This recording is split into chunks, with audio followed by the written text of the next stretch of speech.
Wait.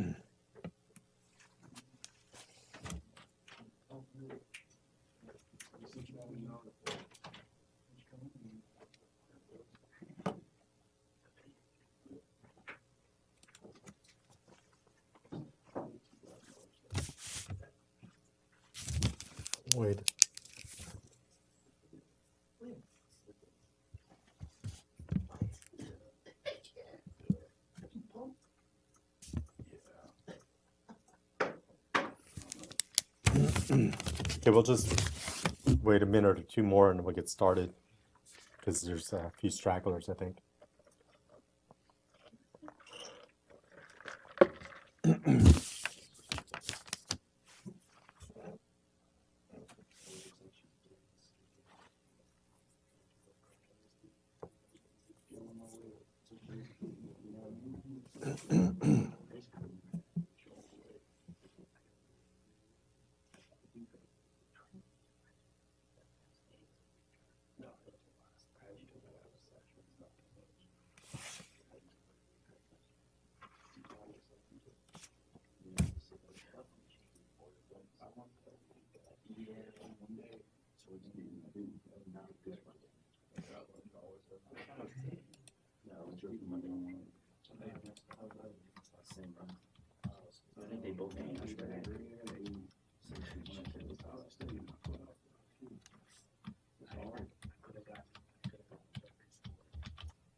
Okay.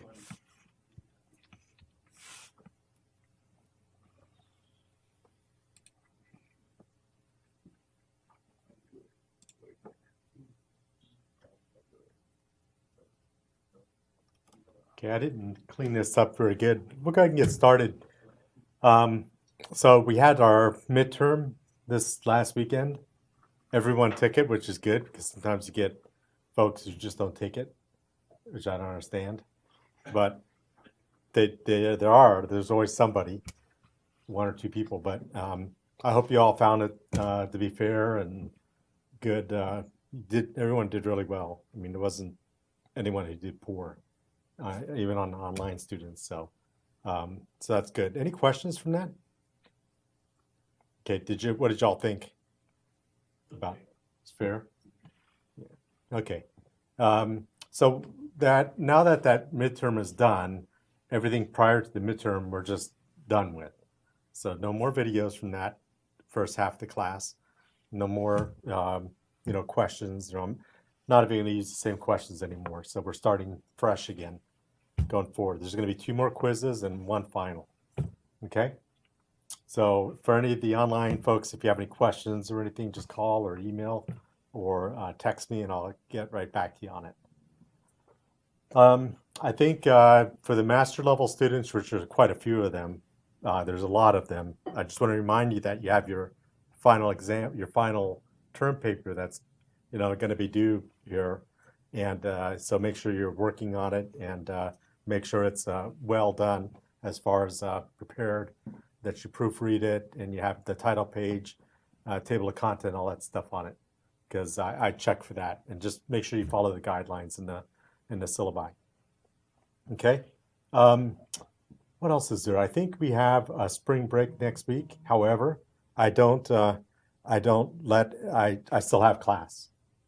Okay, so I'm just putting it out there that class is still next Thursday. Okay, I've never not had class during spring break.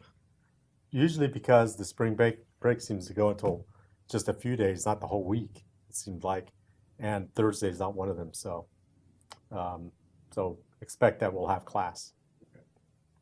Okay. Any questions? Any thoughts on anything? Okay, so tonight we're covering a video on hackers. It's like the how hackers became hackers. A lot of people like the video because it talks about the first hackers, the first computer hackers. It's a very interesting video. And then we'll cover a PowerPoint that I have often given to the legal community and audit community, and has to do with the federal rules of civil procedure.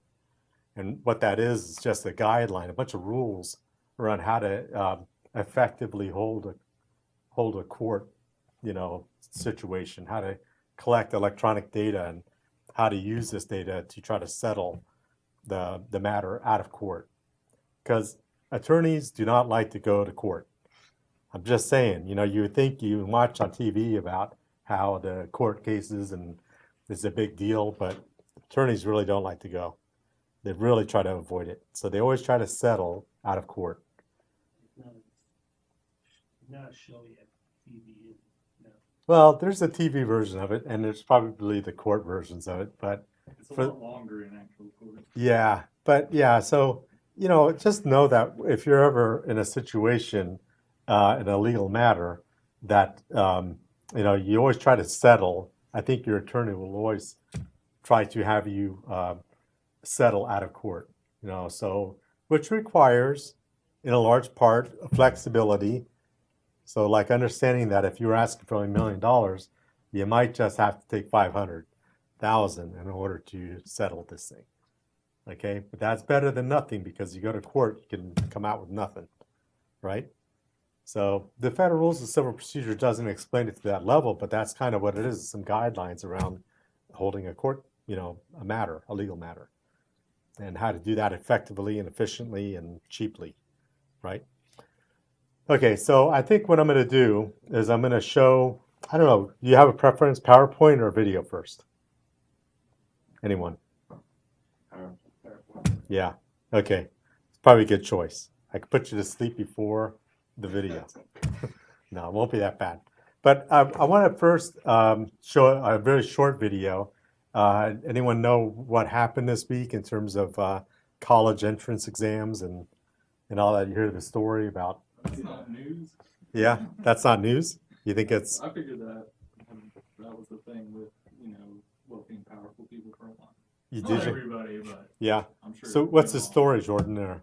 There's like a list of 50, and I believe it is criminal. Mm-hmm. I'm not entirely sure, but yeah, somebody was investigating it directly. Yeah. Yeah, they got arrested. Yeah. So that's criminal right there. Mm-hmm. But yeah, that's what I didn't think. I heard about it the first time. The second time, I realized that they were getting into the universities where they weren't qualified, and then they were getting tax break coming back in.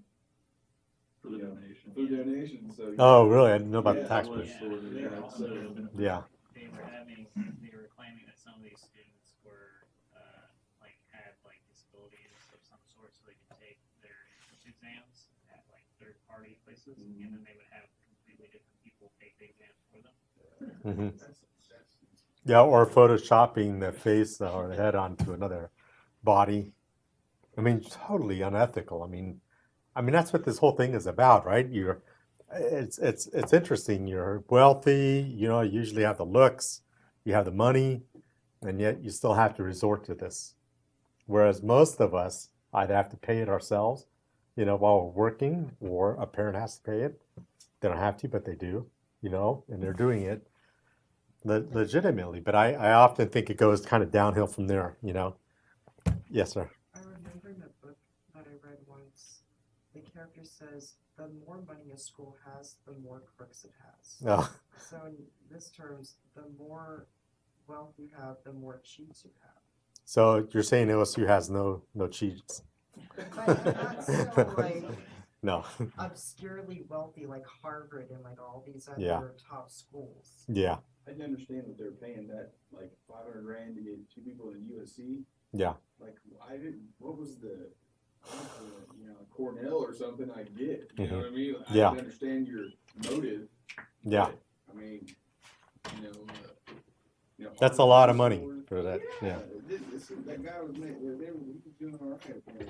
So let's watch this short news thing for those that maybe aren't aware. Courtroom on the third floor of the Roybal building, of the federal building behind me, and that is where the defendants, 13 of them, are awaiting to face the judge. They have not even had a chance to find out just what their bail is. Under the federal system, everyone's entitled to bail, so more than likely they will all bail out. It's just a question of how much. This was called Operation Varsity Blues. 200 agents across 6 states that started in May in the Boston area. How did it all crack open? Well, according to sources, there was another investigation in the Boston area when one of the suspects said to them, hey, I've got more information on something else. If I tell you about it, can you cut me a break?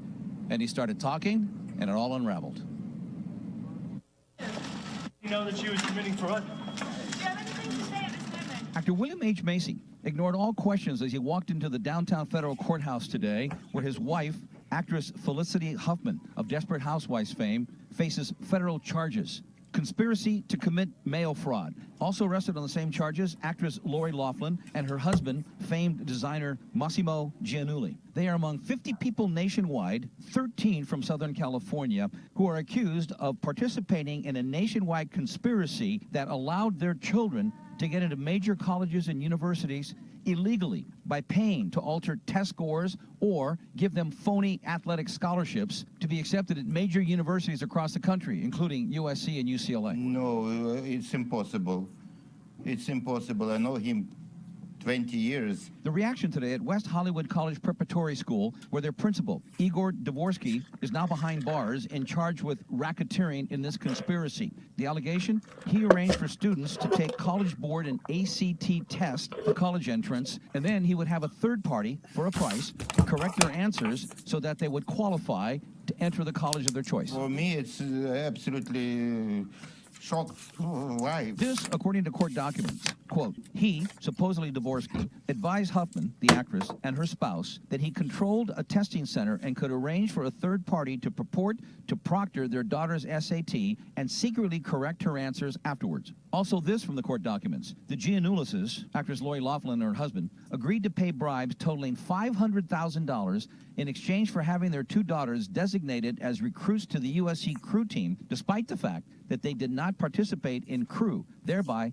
facilitating their admission to USC. Hollywood stars and leaders of major industries all across the country, wealthy people, and according to the government, all participated in a scheme to get their children into a college in which they didn't qualify. As you can see, the interest in this case is quite staggering. We're still waiting for anybody to come out of the courtroom. Don't know if they'll say anything else.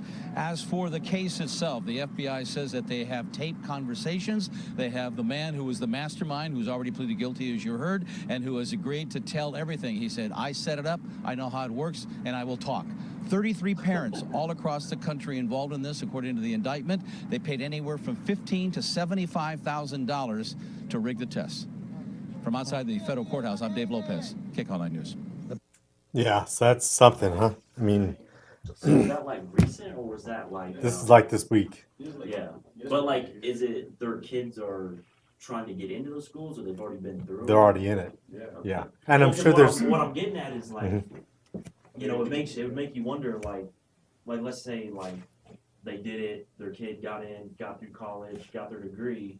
Well, if they didn't get into college legally, it's almost like, you know, would that mean that everything they did is void? The fruit of the poison tree. You know, I heard there's, you know, a little subjectiveness around, not subjectiveness around it, but that they're in it and they're earning their grades and Yeah.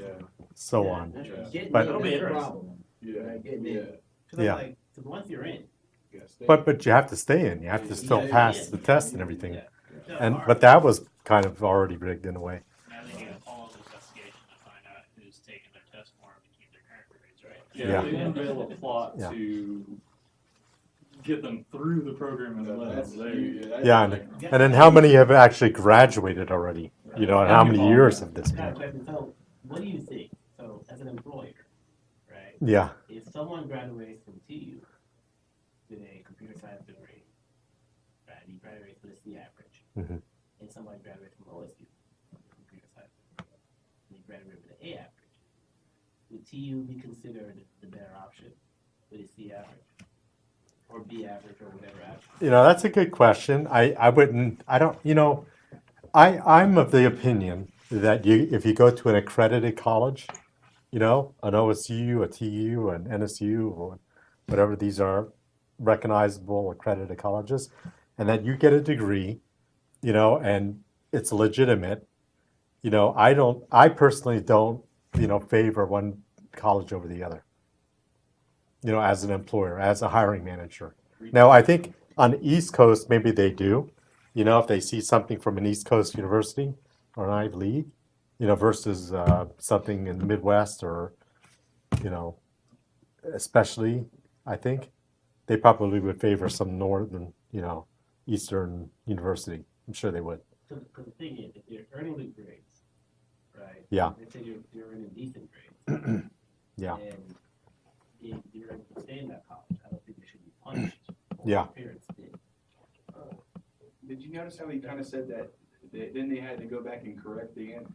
It's almost like the kid didn't know that they didn't really do that good on their SAT. I Yeah. mean, seriously. Is it what it is? I'm Yeah. smart, therefore I am. Yeah, Yeah. They did say some of them didn't even know.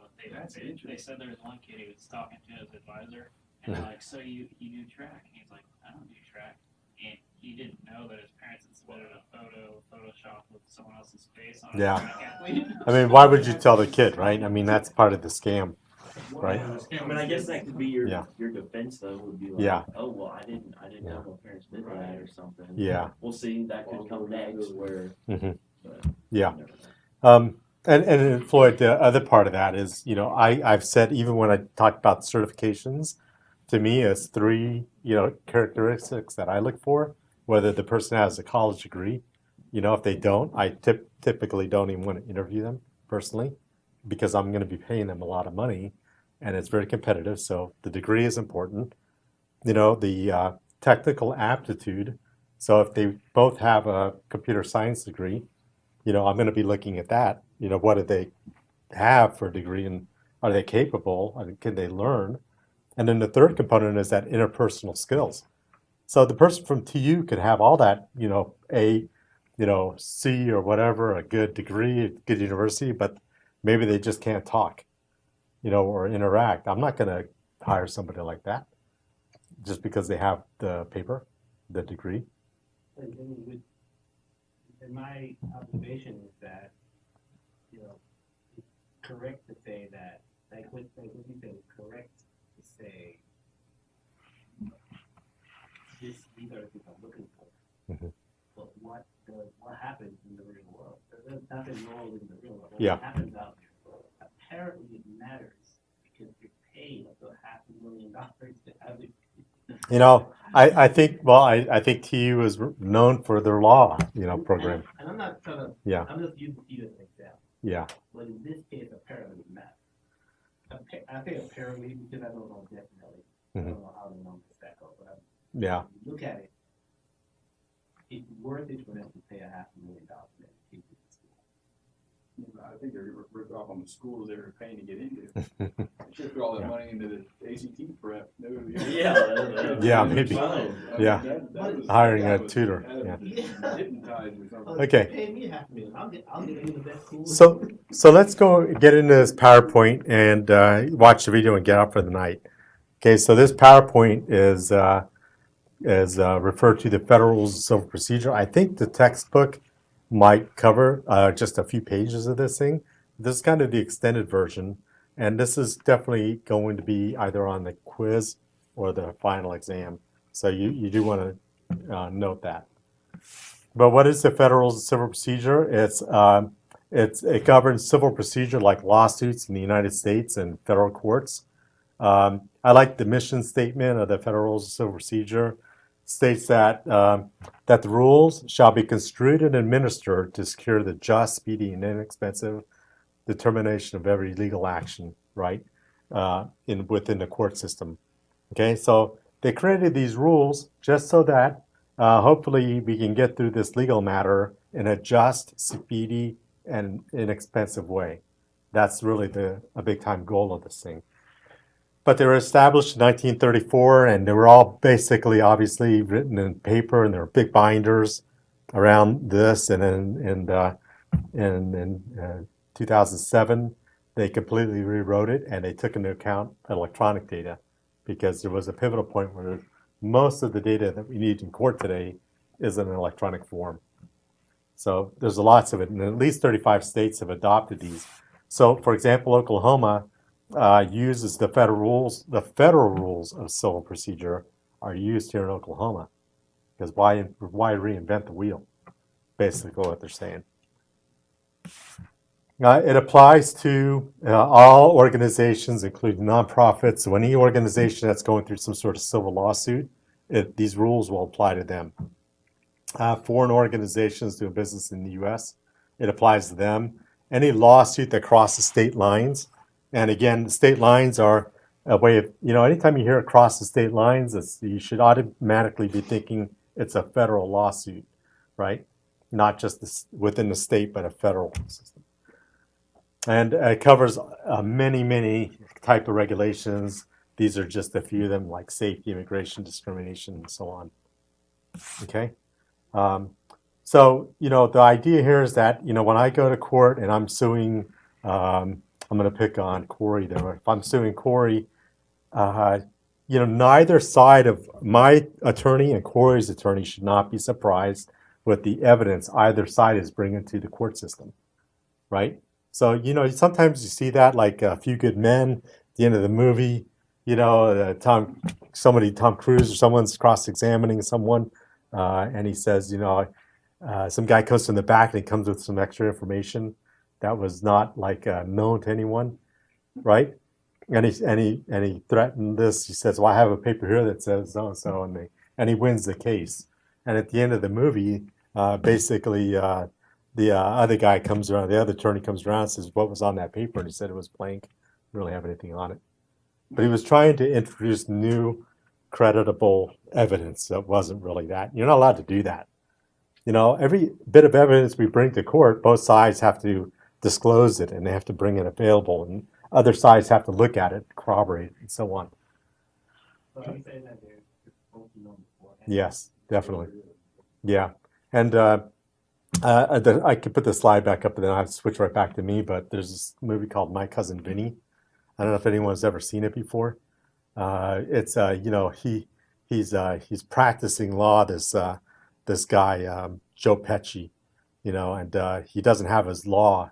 He didn't pass the bar exam yet, but his cousin, his nephew, I think it is, was falsely accused of ripping off a grocery store.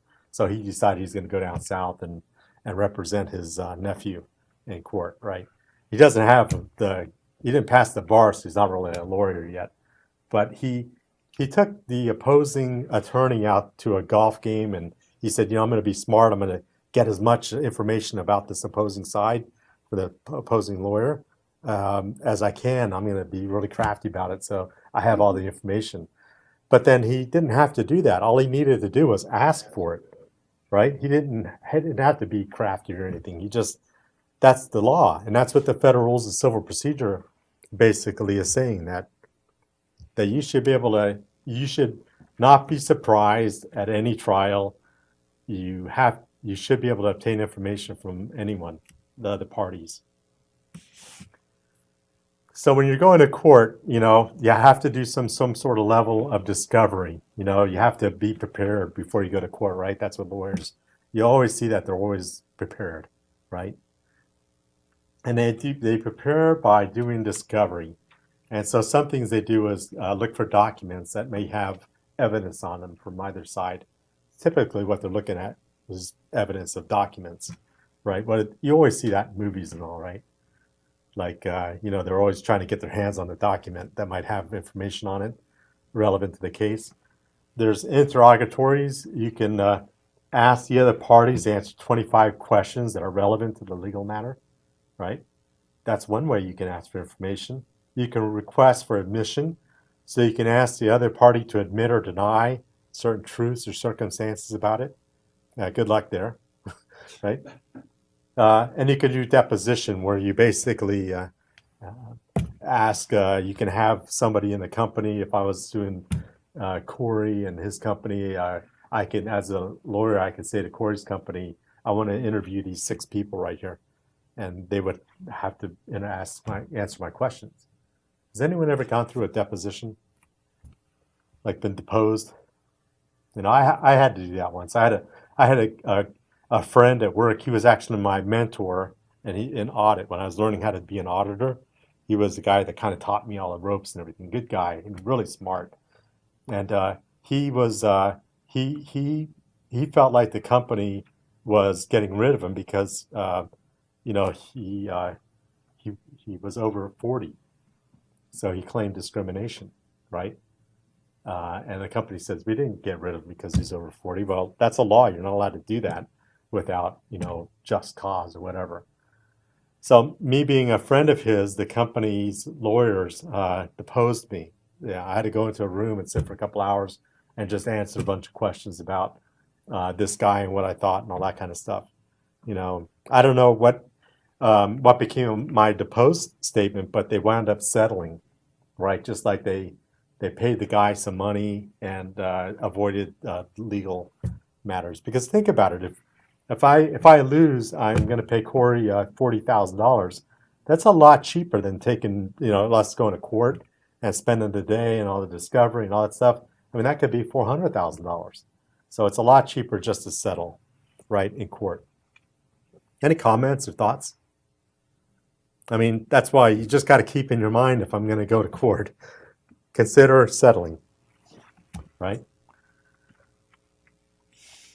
Information not requiring a formal discovery request, things like identifying a potential witness or certain information about documents. You're not allowed to talk about computation of damages, for example. That comes out as a result of the court case. Insurance information and those kinds of things. I don't know if I mentioned in this class, but has anyone ever done jury duty? Yeah, what happened? Did you go and did you have to serve on a? Yeah, I had to. How was that experience?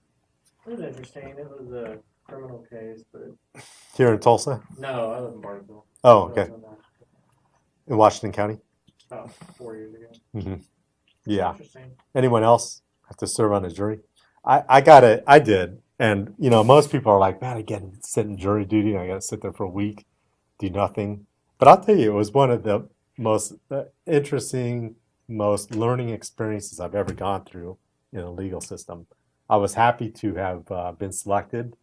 And I went through this process where you're sitting with a bunch of other jurors that were selected, and you're sitting in the jury box, and they're presenting this case and everything. And the case was where it was here in Tulsa. Did I tell you the story? Well, okay, I apologize if it was a different class, or this class. But a gentleman was driving in a pickup truck going like southbound, and there was a wife and a husband driving northbound on this 2-lane little back road like Mingo.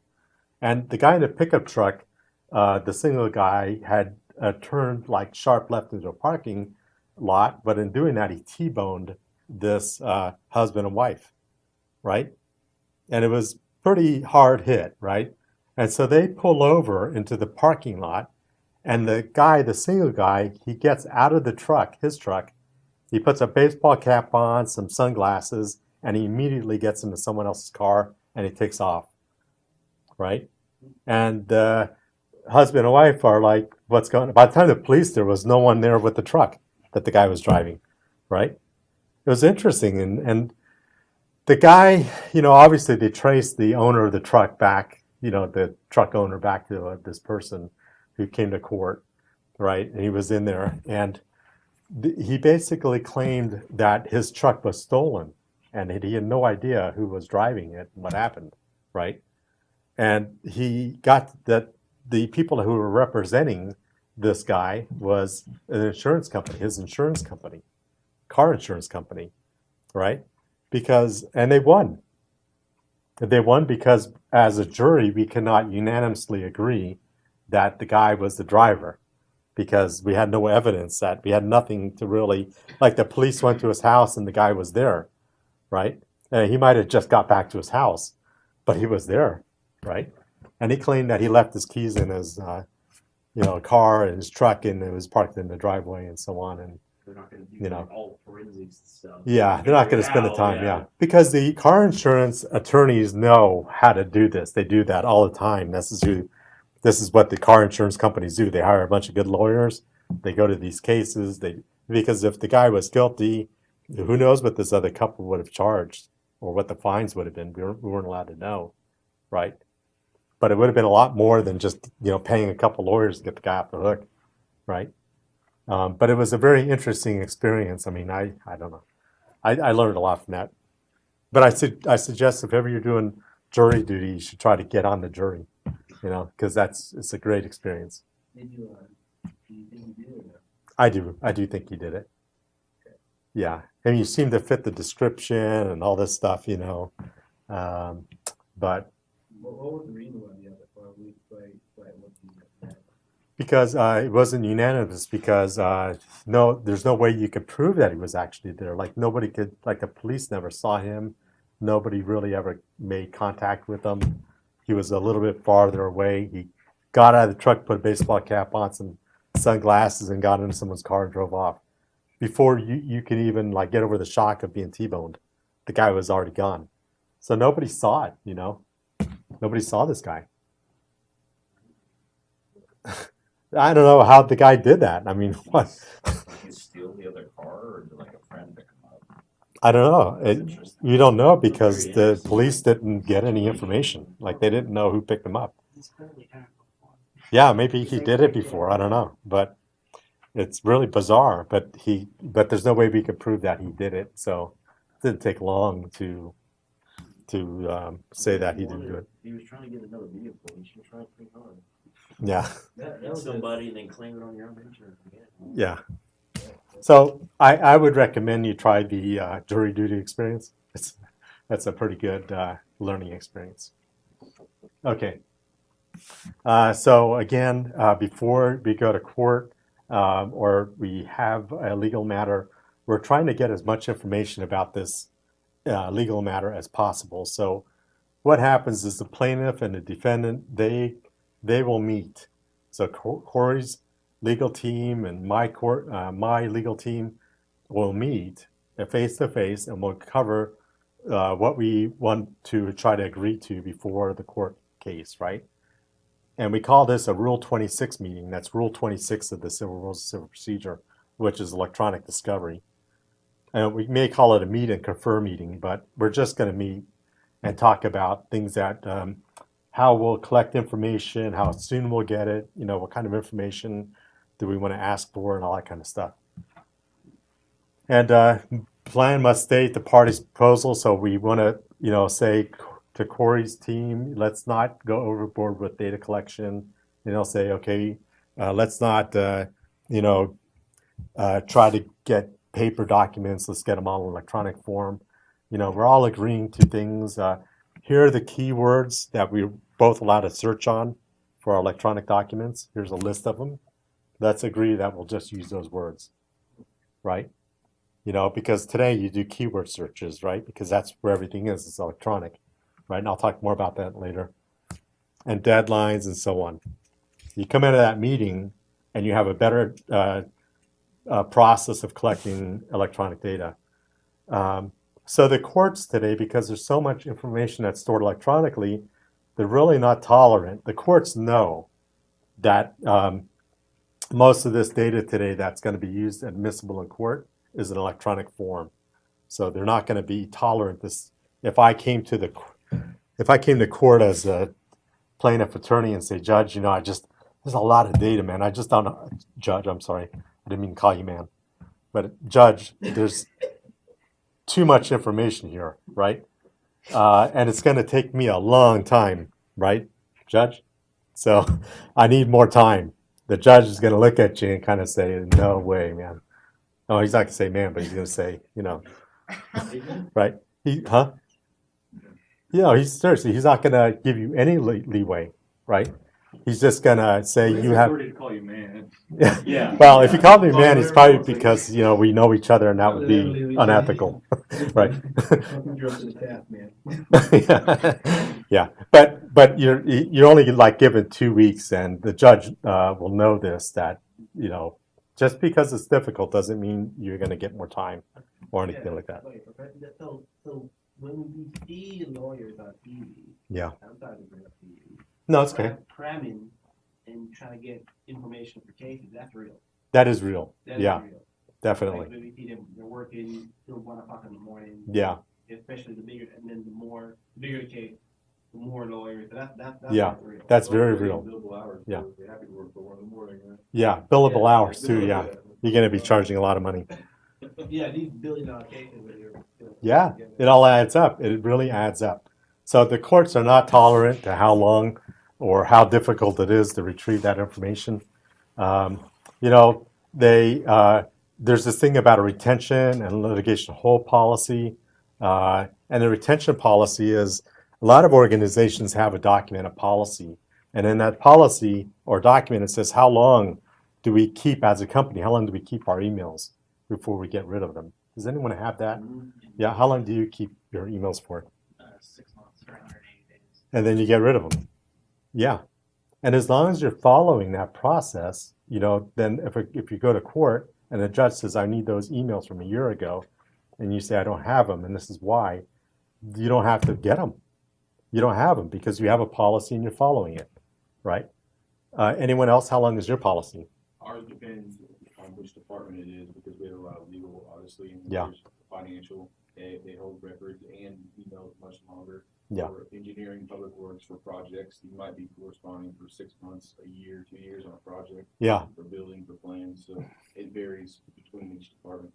Yeah, and that's a good point because sometimes contracts between parties are done via email. So you don't want to get rid of the email after 6 months because that is your contract. In that case, you declare it as a record, and then you store it somewhere as that it's not going to. And then you have a policy that basically says, how long do I keep contracts for? Maybe a life of contract plus 6 years or something. And then I'm legally allowed to get rid of it, right? So there's those kinds of retention documents. This second bullet is basically saying implementing the policy isn't enough. You have to actually do the policy, what the policy says. So in your case, you have a policy and you have to get rid of those emails after 6 months. Because if you don't and you keep them, then the policy is basically negated. And then they just don't go with it. Sometimes failing to meet the Federal Rules of Civil Procedure guidelines and deadlines could cost you more than actually putting a system in place, right? Because you can get sanctioned, you can get fined, and fined a lot of money, which we'll cover here in a minute. So everybody is subject to the rules of the Federal Rules of Civil Procedure. So the CIO, the CEO, IT management, it could be the data entry person, everybody is subject to the Federal Rules of Civil Procedure rules. And then so electronic discovery procedures, they have to be accurate and so on. If they don't be truthful about their representation of the data, they could be sanctioned or fined, and that could be extremely expensive. Here are a couple examples like Intel versus AMD. Intel said they had a clear retention policy in place, but their employees didn't always follow what the policy said. And in this case, they had to search the backups and, they had to search over 500 million emails at a cost of $3.3 million. And they probably lost that because they couldn't do it in time, right? That's kind of the problem with the companies that have too many emails, right? You get fined, you get sued, and you have to find the evidence in those emails. Does anyone know how difficult that is? Yeah. It's really hard to find. If you have keywords you can run a keyword search on all these emails, but you know, a lot of times you run into corrupt email systems or corrupt emails, you know, and it's going to hang up and it's going to do all this stuff. And I had when I had my own company, we had a oil and gas company in Oklahoma City that wanted us to find some emails, and they had like, I don't know, it was like 20 gigabytes worth of emails, a lot of emails. I mean, I think it was one person that had like 20 gigabytes. Yeah, and it was such a big file and it was corrupt. We had to take the time to actually uncorrupt the file in order to do the search on it. It just took us a lot longer, and we finally found maybe like 4 emails related to the keywords, which the attorneys would consider that kind of the smoking gun. If you can find these emails related to the matter, you know, and irrelevant, that could be what gets you off the hook, right? But we found 4 emails that were relevant after this 20 gigabyte search, and we gave them a bill with the 4 emails for $25,000. That's all. You know, that is awesome. Yeah. That's all. I mean, yeah, that's a lot of time. yeah, it was a lot of time, but it worked out good for us, you know? Could have worked out the other way for them though too, right? You know, Yeah. So that's fair. I mean, fair. Yeah. But one of the hardest things about doing that, I do that a lot for litigation. For like we've had instances where people are suing or trying to do something, and I get those kind of calls all the time. And one of the most frustrating things at the end of that is getting the media, getting them on a format to get to the lawyer, because people are like, "We'll send it in an email." I can't send you the 6 or 16 gigs of email in an email. Yeah. That shit.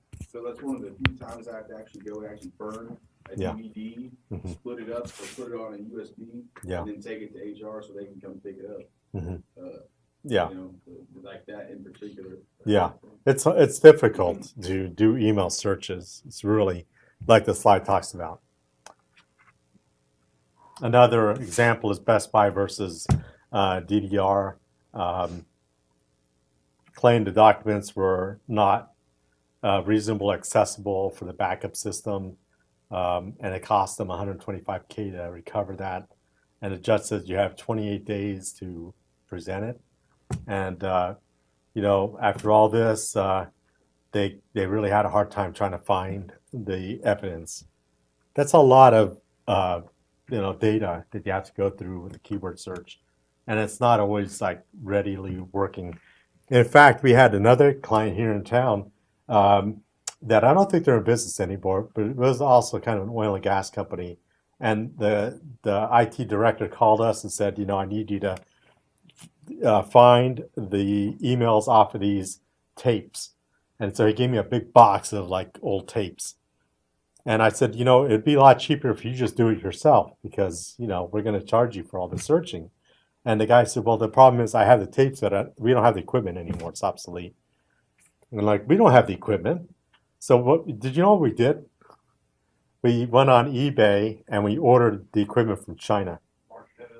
And then we bought the equipment, restored the tapes, found what they were looking for, and yeah, big time. Charged them for the equipment, for everything, you know, as part of that markup. Yeah, we got the eBay price, but they got the, you know, the Rolls Royce price. Whatever the Yeah, yeah. And we found it. The guy was upset because he was like, you know, what do you mean you don't have the equipment? I mean, like, oh, we don't have it. You don't have it. But you're So, supposed to have it. That's what he said. Right? yeah. I mean, you know, there's so many versions of backups out there, systems. Just go to eBay and find it there.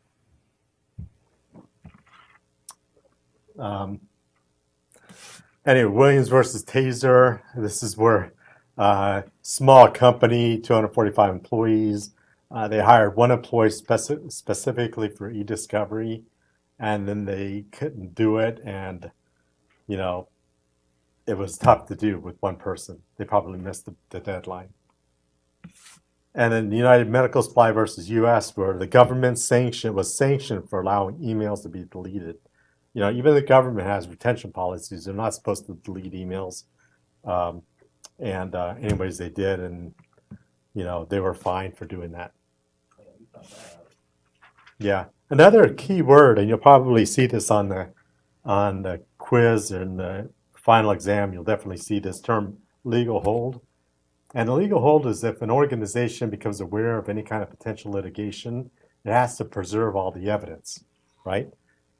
So what we're basically saying, if I am outside of the Williams building on a snowy, cold, icy day, and I slip and fall and I break my arm, I go inside. Eventually, I get inside. I drag myself in the doors, and I go to the security desk and I say, "Man, I'm going to sue you guys." That security guard should probably be calling the legal department and then putting everything on freeze, like all the relevant documents to my slipping and falling, because I'm going to sue them. So if they get rid of the documents that say, we put down salt on this road every week, and that document is missing, and they don't have it, well, then they probably intentionally destroyed some evidence. So the court system requires companies to put everything on hold, like freeze those relevant documents. And that's what a legal hold is. If it, You keep saying legal hold, you're talking about litigation hold? yeah, same term. Okay. Legal hold, litigation hold. Yeah, thank you, Floyd. Okay. Yeah. So anything that's viewed as deleted or it's not, copied correctly, and you tamper with the data. Another quick example is what you were saying, Corey. You were told to copy those emails, but if you didn't copy them the right way, in other words, you didn't copy them with the original metadata intact, and you gave them to the attorney, that's not going to be admissible, right? This issue happened in 2015, and the email says 2015, but when I copy it and I put it on some of the media, it says 2019 now. Well, the legal system, the opposing judge, the opposing attorney, they all know this. They're going to be looking for that date. And if it's 2019, then that's called spoliation. In other words, you've damaged the evidence and it's not going to be admissible anymore. Right? That's why you hire, I'm not saying this jokingly, I'm serious, but you hire forensic specialists like myself. I'm going to charge you for it, but it's going to be admissible in court, right? And that's why you charge these companies to do that. They know how to do it. They know they put a blocker. They take the original hard drive and they take a copy of that hard drive, but they put a blocker in there to ensure nothing ever tampers with the original. And you're copying over, and that's the copy that everyone's working from. And they put the original one into a safe so that nobody could ever tamper with that. Okay. For people who thought it wasn't important and they deleted it, well, that's not going to happen in court, right? So never get rid of anything. Always try to keep your... Yeah. When to initiate a litigation hold, or Floyd, a legal hold, litigation hold. Whenever there's a formal complaint, a subpoena, or any kind of notification of lawsuit, somebody threatens litigation, you want to freeze those documents. You don't want to ever delete anything. Or any kind of regulatory or government or audit body starts an investigation, you want to not tamper or get rid of anything. Any of these kinds of things, there's an incident that occurs in an injury, or there's a formal complaint, especially a personal issue, right? Yeah, we all see it in our companies, right? You got the employee that feels like they've been targeted, or they saw something that was inappropriate or something like that, and then they go legal and they don't show up. They're not at work anymore because they're probably on administrative leave because they're suing the company or something like that. But we've all seen that, right? Or heard of it, right? And that's on the legal side. They're probably scouring for anything that's relevant to this matter, whether it's sexual harassment or something like that. They're pulling logs off of files, emails, anything that contains any relevant information. And they're searching through that. And then deadlines, there's an exhaustive search has to be done, at the start of a legal case, and especially in pretrial. So Floyd, back to your TV example. This is what takes a lot of time to do. If a court says, I'll give you 3 weeks to find the electronic evidence, you know how painful that is for companies to find electronic data relevant to a particular matter. That's excruciating for them. A lot of companies can't do it because there's just way too much information, right? There is. I mean, even on our personal level, sometimes we have trouble finding that electronic document at home, right? Imagine how difficult it is for companies to do, right? And then not only does Corey, for example, have to find the document for the legal department, but now the legal department needs time in order to review that document for relevancy. And then they have to redact things that are not privy to the other party, right? So that's where you see the black lines on documents. They're covering up stuff, right? You know, all that takes time. So now, you know, before you know it, you have no time at all to actually put this together before court. Yeah, and then you can't take everything, but it's most important. Yeah. Yeah. There's a limit on how many questions you can ask. There's a limit on this. Yeah. Yeah. So it gets to be very expensive. We charged, I don't know what we charged. I think it was like $175 per gigabyte for searching, you know, for relevant, you know, if somebody called us and said, we need this off of this email server, right? That, I don't know if I told you about the company Blitz. Did I tell you about that one? Did anyone ever heard of Blitz? Blitz is a company that actually made gasoline cans. Oh, yeah. Yeah, in Miami, right? And you know, when I was doing e-discovery on behalf of the company, trying to get them to get rid of things that just wasn't relevant anymore, like the 5 or 6 generations of email servers, like get rid of every one of them except your current one. But they still had the old ones, and that cost a lot of time and money to go and search them all, because now that you've been sued, you have to find everything. Everything is susceptible to being searched. Do you know how expensive that is? They put them out of business. I mean, they cannot keep up with the cost of e-discovery, and proven that they did all the right things. I mean, they did. They put like safety valves on gas tanks, gas cans, so they wouldn't spill, because when it spilled and it caught on fire and it was too close to the hot water tank and it caused an explosion or burned somebody or a child or something like that, they were always in a lawsuit. They had a long list of lawsuits, right? But they went out of business because they couldn't just find the data anymore. So do you look at that from a risk management standpoint, as far as like, you know, like, okay, we need to keep this, you know, we need to keep, you know, X many of servers in case potentially this could be an issue where we're having to do this and we're going to get charged? Yeah. So when I had my own business, that's one service that I had, was helping to put a retention schedule together for companies. So these are all the different kinds of documents that most companies have. This is the federal guideline, the recommendation of how long you should keep these kinds of documents, and then implement it, and then get rid of everything that doesn't apply. So it was a way to help them kind of really get rid of their digital footprint, you know, crunch it down. But a lot of them didn't care to do that, I guess, in the end. It's just a good way you can manage that. So deadlines are not just for IT, but it's the legal review and preparation and all those things we just talked about. And, you know, it does require a lot of searching and so on. It involves every part of a company, whether you're an employee or an executive or a board member or any of that stuff. You have to abide by this federal rule, right? Email rules, emails have to be like intact, right? The thing about emails, if you copy an email onto something, you know, it's usually going to change the metadata of it. So that's why forensically you have to take it the way it was in its original form. Like you can't print it off and then take it to court and say, you see the email? You know, well, on Judge Judy, that might work. But in a real court situation, that's not. Like the opposing side will say, how do I know you just didn't write that out? Print it out. Yeah. Judge Judy. Do you watch Judge Judy? Yeah. Huh? She's not a judge. She's not a judge? Okay, I got you. I didn't know. Well, she uses a lot of language, like, you know, colorful language, I guess, in the court. I'm sorry, go ahead. I don't know if she's real or not. It just came out like, I think she is. She Yeah. went to law school. Yeah. I don't think she's actually a judge. I thought I. So what about But I Judge think they Judy? said she's a mediator. Do you think?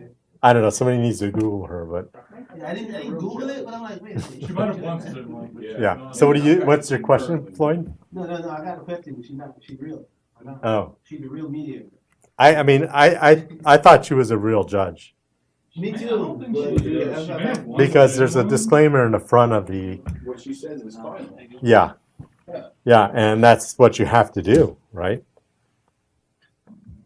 Okay, I'm almost done with this, but when you're dealing with emails, there's the metadata that's attached to it, and it can't be altered. If it is, then it most likely can't be admissible in court, and you can't use that as evidence. It's as simple as that. Really important thing, and even with documents, you know, I need to copy this Word document off the server. Sometimes when you copy it, it changes the metadata, right? So you have to forensically do it in a way that's admissible in court. And so our company would do that. And then we would also do, we would be an expert witness. Sometimes we were summoned to go to court for this case. And does anyone know what we charged? I'd say that. Yeah, we charged like $375 an hour just to go to court and sit on the bench. And they probably never called us. Rarely did they ever call us. So do the math, times 8 hours, that's we send them a bill for that, for as many days as they want us to be there, right? I don't think 375 was necessarily a lot of money, but it seems like a lot, but to a court case, it's just one of the fees that an attorney will tack on for the client. And then archiving best practices, make sure you don't change any of the original message, make sure the metadata is intact, you know, just don't add things like indexing to the original message because it causes spoliation and then it's not admissible. So be accurate, preparation, take the time to try to be proactive in reducing your digital footprint in your companies because when you're sued, it's a lot easier to find this information. Courts definitely are not tolerant anymore to excuses like I need more time, you know, to find it. That doesn't work anymore. They're all well aware. Everything is electronic today. So they're not looking necessarily for the paper document. And nothing could be left out. You know, the opposing side will hone in on it right away. You know, that's the world we're living in today, right? I mean, it's all electronic. Any thoughts or questions? Anyone? Yes, sir. I have a question. So with stuff like the Schedule 4, you know, purging these emails, is it worth it to do? Is it more? Can it be more targeted? Like, okay, this seems like it could possibly exonerate us if there's an issue. We should refine what we do file for all of eternity. Yeah, that's a good question because it's similar to what was said before. You know, we have 60 days or 6 months. But there's other ones that we keep. You know, when we look at emails, we should be looking at them as, is that a potential record? You know, like, is that a potential agreement with a vendor or a contractor? And if it is, in that case, but I was thinking like something that was more subtle, like the gas can thing. yeah, Like if you know, if you didn't delete an email that said we took every step or proved you took every step to ensure that yeah, this couldn't happen or whatever. yeah. And the question is, should I keep that Should or? you keep stuff like that? I mean, is I- there a process yeah. or like a system that people employ to do that? Yeah. So I would definitely keep that kind of Yeah. email. You know, even though it says get rid of it after 6 months, there's certain emails that are part of something, so therefore I'll keep There it. should never be a blanket, just like Yeah. get rid of everything. Yeah. And usually the person who reads their email will know, is this of something significant and important? And then I'll declare it as a document or a record Rather or than part just of a record. casual Yeah. communication. Instead of just throwing it into the archive folder that never gets deleted after 6 months, like you all have them, right? You guys have them? Yeah, because a lot of people will throw them into a folder and it will just not delete. And then it's there. And it turns in, what do they call it? That's a PST. PST, yeah. It takes forever, especially for what you're talking about. It takes tremendous amount of hours to search through all Yes. that. Now you can use different caches of them because of Office 365 Mhm. and Outlook. Yeah. When I see PSTs, I'm like, ugh. Yeah. You know, because That's the I know two, it that's, takes forever to load the profile and Yeah. everything. It's a pain. that was the 20 gigabyte one we That's got. huge, Yeah, from someone who never deleted 20 years, anything. you know. And it was corrupt. It was, And it's like an old sure Yeah. that's not optimized for streaming. Yeah, so let's, I'll tell you what, let's take a short break. We'll come back, watch the video. It's like 50 minutes, and we'll get out for the night. Okay? Let's do that. Oh, real quick, let me show this up on the board here. But there was a, I don't know, where would it be now? Here? Yeah, there's a internship opportunity. I know this person, Jennifer Tucker. She's with Magellan, and you can read about it. I posted it on Brightspace. So if you're interested, you should apply for this internship, and I have that information on here. You can go to the links and look at them, so on. Yeah, I did see that. That's interesting. Yeah, I checked Okay. that out. And I was, Yeah. I mean, Magellan's in oil and gas, and says it pays well, and so on, and could be your foot in. So, okay, I got a friend that works in yeah, yeah. I think I know Jennifer, and I know a lot of people there. you know, So. you do. I do, yeah. Do you know Jimmy Puckett? Where does he work? You work in that town. Yeah, no. No, okay. Okay. Um,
What about that lady from was that Full House? That her daughter was one. Yeah, man, you have it all. The husband, the guy in the picture is William H. Macy. He plays Frank Gallagher on Cheese. Yeah, No wonder he's leaving the show. yeah. They said he was leaving the show. I was like, why is that? I'm sure a lot of characters will be leaving the show. That makes sense. What's interesting is I was watching someone talk about that, and apparently their daughter posted something on like YouTube or something that she's just at school to party. And, Yeah. You know, she should be thankful that she like really doesn't care. Yeah, about school. I saw that. Yeah. It's just admitting, or the one that was being, the one kid that was defending his father while he was smoking a joint, Yeah. That's pretty bad.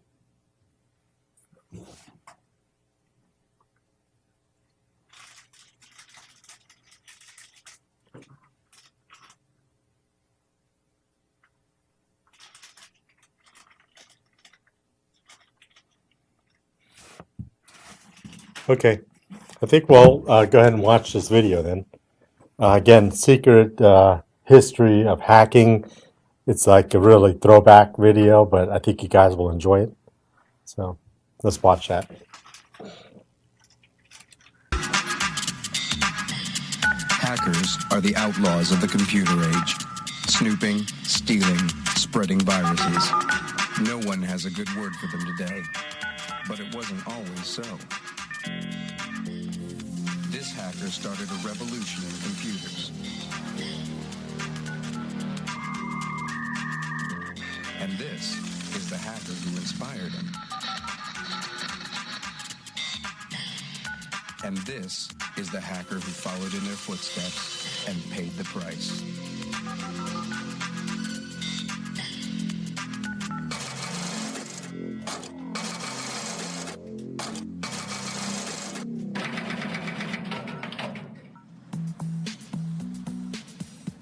These three technological rebels are the pioneers of hacking. For Steve Wozniak, hacking is about invention. We were making a difference for humanity with these little small computers. For John Draper, experimentation. Take it apart and make it better, make it do different things, make it do cooler things.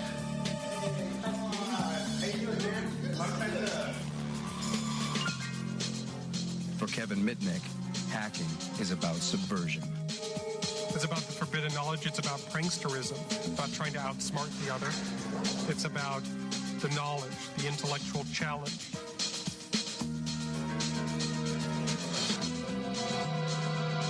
The word hacker actually had two meanings. Before it meant something about breaking into computers or something, it meant guy who sit all night long on any piece of borrowed equipment they can, trying to get the program so ultimately perfect. Their stories reveal how hackers were the heroes of the computer revolution, but became outlaws in the world that they created. Hi. Hi. Where does this wire go? Well, you see, this is telephone wire. And it's going to run from your house to the big cable on top of that pole.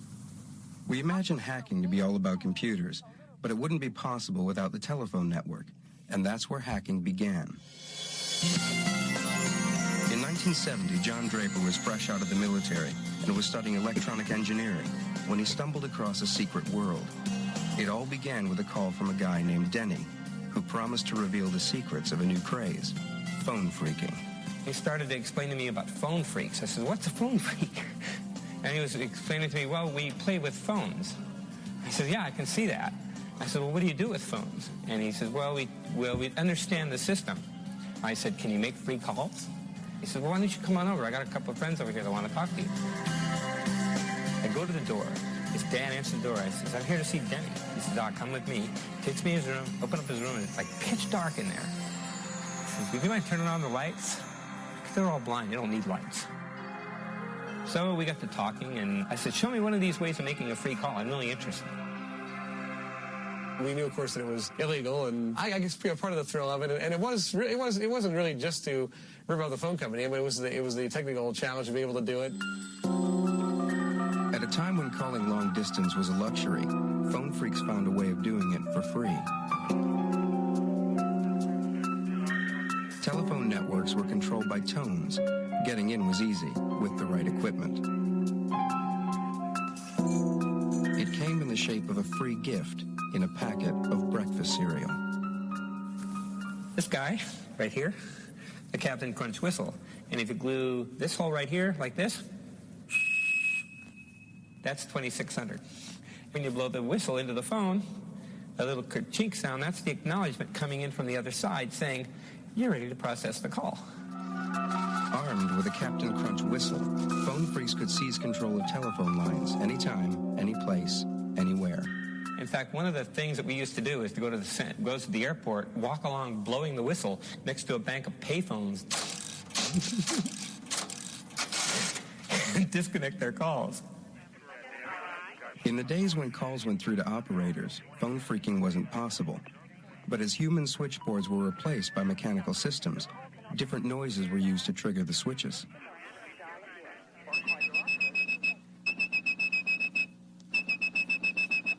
If you had perfect pitch like blind phone freak Joe and Grecia, you could whistle calls through the network. Let's see if I make it this time. This is really hard to do. It sounded like all the tones were present, so the phone should be ringing about now. Okay, it hit the phone. It just takes a little while. He even showed off his skills for the local media. From his one phone to a town in Illinois and back to his other phone, a 1,000-mile phone call by whistling. Joe Ingresia says he used to do these things because he is fascinated by the technology. Those are the precursor to the hackers. Those are the founding fathers. For phone freaks like Captain Crunch and Denny, the telephone system was a huge technological playground full of sounds and switches to explore. 30 years on, they're getting together to relive their exploits. Hi, Denny. Hey, buddy. Going out. Long time no see. Yeah, how you doing? Hey, what's going on, buddy? Denny. Yeah. Let's go phone trip. We got to try out my new box. The golden rule was never freak from home. If you did, the phone company could trace you. During the time that I was with Denny, I would pile Denny up in the Volkswagen van. Hop on in, dude. We'd go out to the absolute smallest rural area we could find on a map. Go out there and just camp out at a payphone and start hacking.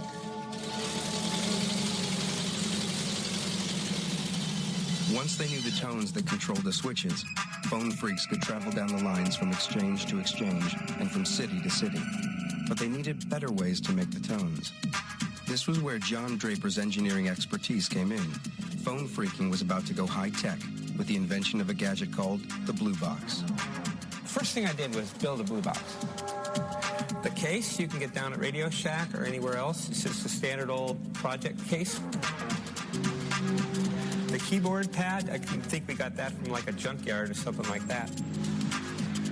Here we go. The Blue Box is nothing more than a tone-generating device that generates a certain set of tones. And the phone company thinks these tones are coming from their own switching equipment when indeed they're only coming from you. Basically, it's the key to the kingdom. If I wanted an operator in New York, I do key pulse 121 start, and it will connect me to the operator in New York. Your call cannot be completed. Equipped with a Blue Box, phone freaks made calls all over the world, often just for the fun of hearing a recorded message in a foreign language. The fact the phone company allowed the system to be set up that way was really flabbergasting me. I couldn't believe it, and it was that easy to do. KP 182 start. The patterns of the numbers really intrigued me. I was actually in an upper level access to the phone company. I was in a real raw level of access. Blue Box technology was freaking's big bang. The illicit network expanded, and before long, phone freaks were holding secret meetings on conference lines deep inside the system. Most people would just talk about phones. Most people would talk about, usual things kids talk about, their girlfriends and phones and things like that. We had a girl on here, from California. She played operator. It said she had a person-to-person call from Jerry Doyle in Miami. The conferences of those days were kind of like what the chat rooms are today. I'm in Florida, Derek. Hi. I never talked to you before. Are you in Australia? No, I'm in England. Oh, England. I can't tell the two accents apart, you see. It was a social place for me to meet my friends or friends that were in the same interest that I had. Gee, it's funny being on a conference without Big Mouth Jeff, man. It was kind of like a secret society. This is the smallest, lightest, most easily concealed blue box now made by underground scientists. But the secret society was growing. When phone freaks have a convention, people don't give their right names. Masks are given out at the door. The early phone freaks, I think, did their freaking with the hacker mentality. One of the most complex systems on Earth at that time was the phone system. And to be able to know its ins and outs was, a very rich field of discovery. There was a guy that called himself around the world, from the one payphone around the world with a payphone beside him. He's like, hello, and there's a lag, and hello, how are you? I'm fine, It wasn't just mechanical switches that the phone freaks learned to manipulate. They also became skilled at manipulating phone company employees, an art they called social engineering. Social engineering aspect of freaking, Denny was the expert on that. That's just the ability of going in and talking to people on the inside of the phone company, making them believe that you're working for the phone company. Ron, how you doing? Good, buddy. This is Bob from the Alpine office in Phoenix, Arizona. We had a test that we needed to run, a transmission test. We needed to have the sleeve lead broken off on the intercept strap and then put the strap back on. We can call the switch room, you can call the frame room, you can say, well, this is Fresno here. We got a translation error going into your trunk here. Could you pull up trunk number, this, that, and the other thing, and give me the trunk ID code for this, that, and the other thing, and the guy would do it. When the phone companies finally noticed the intrusion, they were less than happy. A lot of us were certainly warned a number of times by, phone company special agents and that kind of thing, telephone company security people. The Phone Freaks conferences were soon buzzing with stories about investigations by phone company agents, in particular the notorious Mr. Duffy. Well, Mr. Duffy decided that he would pay Bill a visit. Bill's mother didn't feel like keeping Mr. Duffy from doing anything, you see. One of the chief special agents used to talk to me sometimes. He also talked to my dad sometimes, and hopes, of course, of getting me to quit. And then, of course, Duffy visited Bill at his school, and I don't think Bill said anything. I guess we'd stop for a little while, but then it's the old thing. You had fun doing it, and you kind of go back and do it again. Mr. Duffy would soon be eclipsed by a far greater threat: nationwide media exposure, thanks to New York journalist Ron Rosenbaum. It was like entering this Alice in Wonderland electronic outlaw underground. They were sending messages outside the accepted channels, but they were also inventing hacker sensibility. I think one thing the phone freaks responded to was kind of generalized paranoia about phones and about communication. I think because of the anti-war movement and FBI reaction to that, everyone thought their phones were being tapped.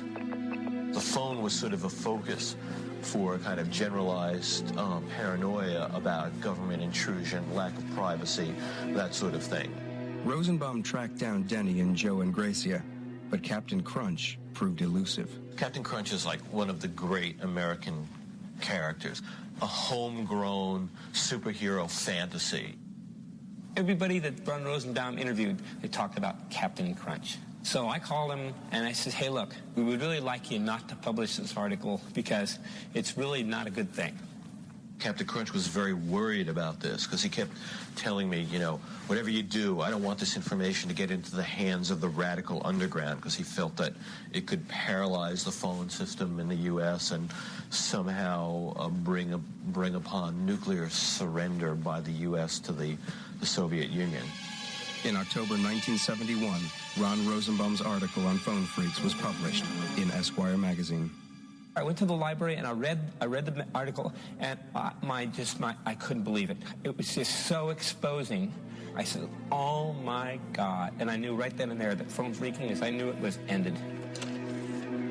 I read it to Denny over the phone, the whole thing, and everybody got on a conference call.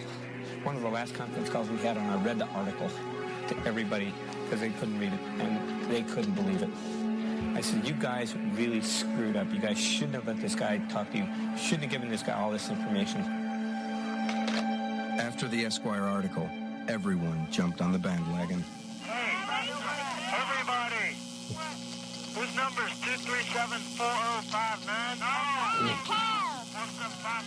These parasites piled on afterwards, mainly for the idea of stealing, in some cases, just like youthful vandalism. You know, hey, I'm doing something wrong, isn't that cool? But in other cases, for profit. In our accelerated program to catch phone freaks, which is more successful all the time, we find that we detect people who are businessmen. We find private detectives, stockbrokers, automobile dealers. We've even found some members of organized crime. The backlash hit the pioneers of phone freaking as hard as it hit the parasites. The LA people got busted. The Seattle people got busted. The New York people got busted. They came in. They had grand jury investigations coming in. They came to visit me, gave me a search warrant, searched my place. Since I wasn't really as heavily into it as some, I just got like a 10 days in jail, 3 years probation. It was suspended. And of course, everybody that got busted had my number. And I was made the kingpin because of the article. The authorities came down hard. Possession of a blue box could get you 2 years in jail. It was that one unlucky time that I just happened to have it. I get out of the car, right? And 3 cars went, one in front of my car, one in the back of my car, 2 in the side of the car. And the FBI agent just jumped and grabbed me right there. Captain Crunch was federally indicted for wire fraud and served a total of 4 months in jail. I was the black hat hacker, only for phones. I was like the bad, evil guy. Phone freaking was dead, but not buried. A worldwide revolution in technology was about to explode, and Captain Crunch would be there to inspire a whole new generation of hackers. Hacking had begun as the playful exploration of the phone network, but this was all about to change with the invention of the personal computer, a revolution in technology inspired by the hackers themselves. Key to the whole revolution was a young engineering student called Steve Wozniak, whose world had been turned upside down by the Esquire article on blue boxing. It was the most amazing article I'd ever read. It was about engineers and technical people like myself outsmarting phone companies and setting up networks that nobody imagined existed. Wozniak was so enthused by the article that he set about building his own blue box. At first, I was just sticking some chips of my own design into a little blank board and soldering wires onto them. So when I got the blue box built, some of the tones were right and some were wrong. So we started looking for Captain Crunch. After his cover had been blown by Esquire, John Draper was trying to keep a low profile.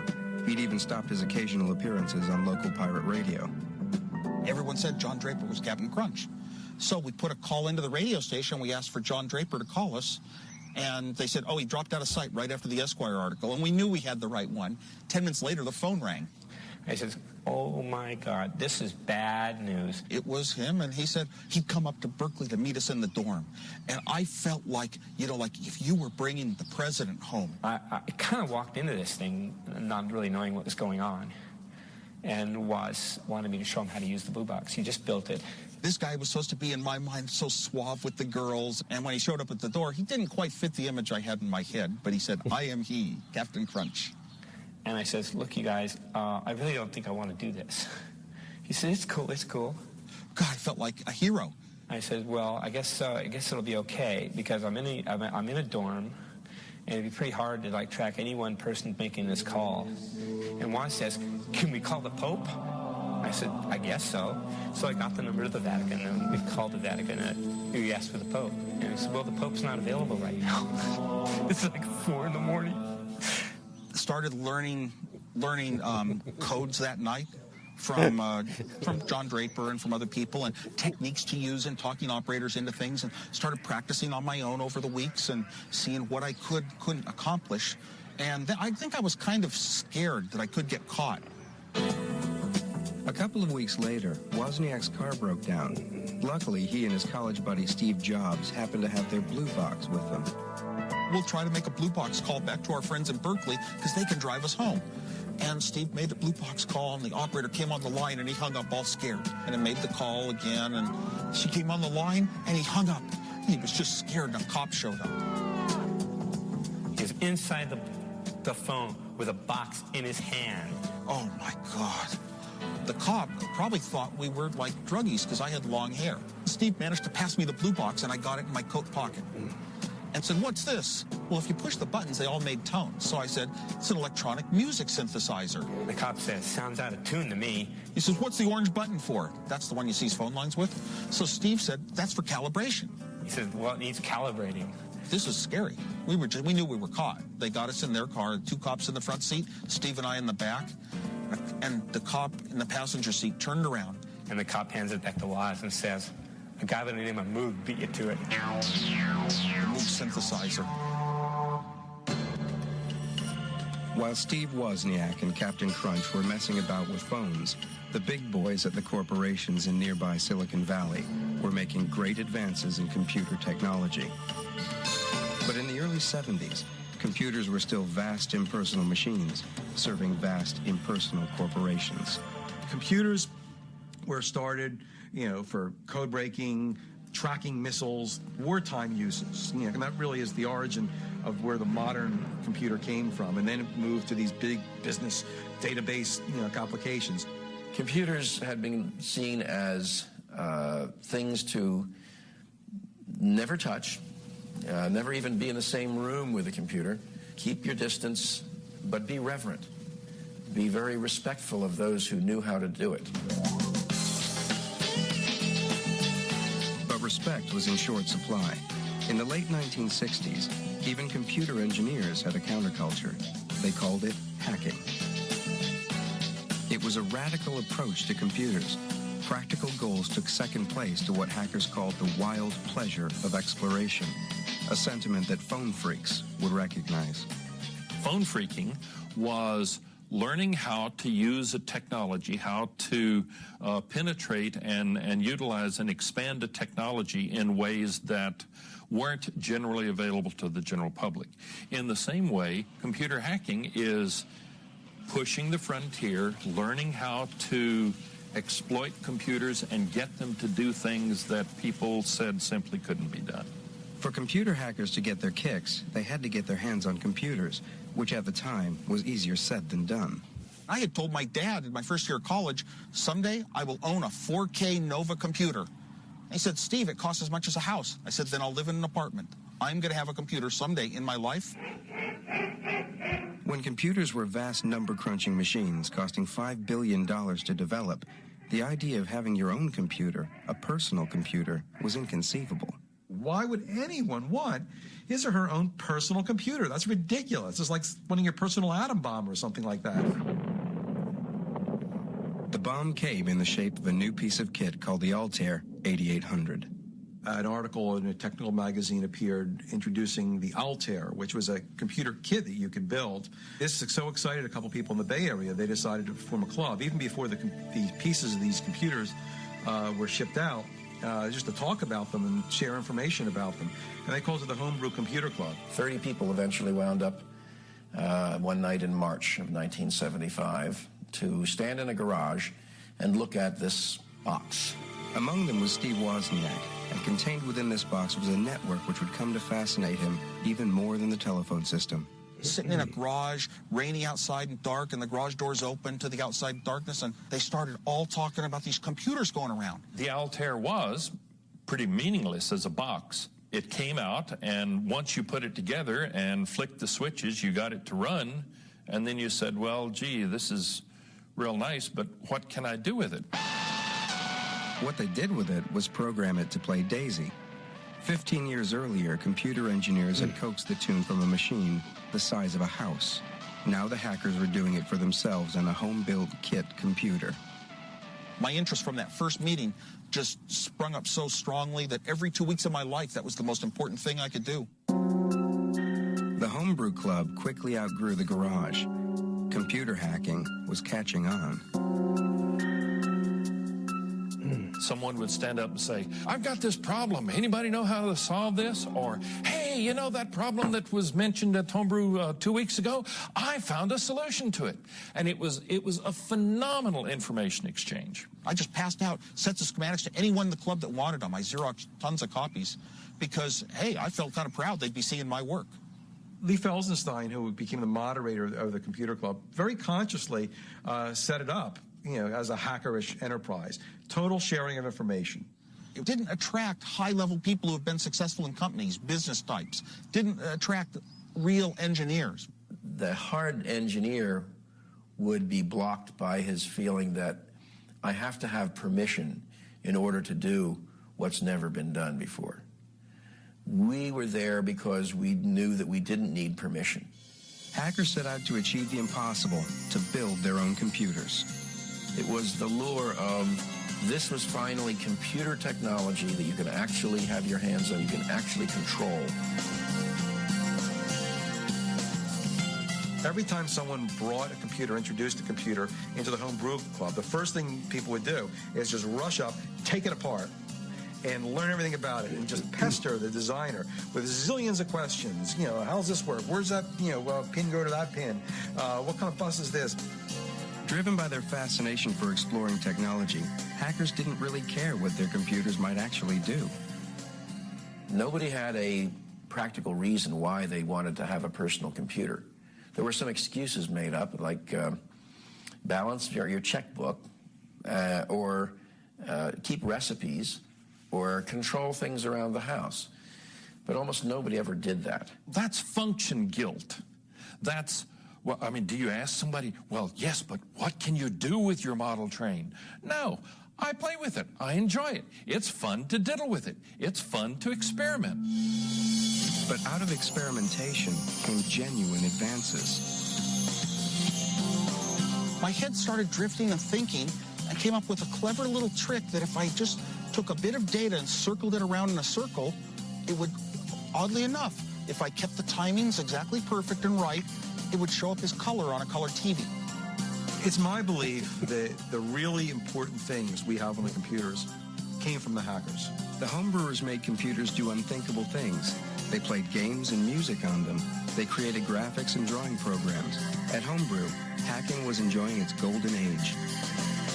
Steve Wozniak labored day and night in his garage to produce his perfect computer. Woz, I believe, qualifies as the greatest all-around hacker. He could design the hardware, he could design the software right from the pencil and paper level and make it go. If anybody ever looked at my circuit, they would start to see that, whoa, this guy doesn't just do straight designs like you're taught. He could see things that other people don't see and, make connections that other people don't make. What I love about hackers is that they have a different, maybe enhanced way of looking at the world to make those kinds of connections.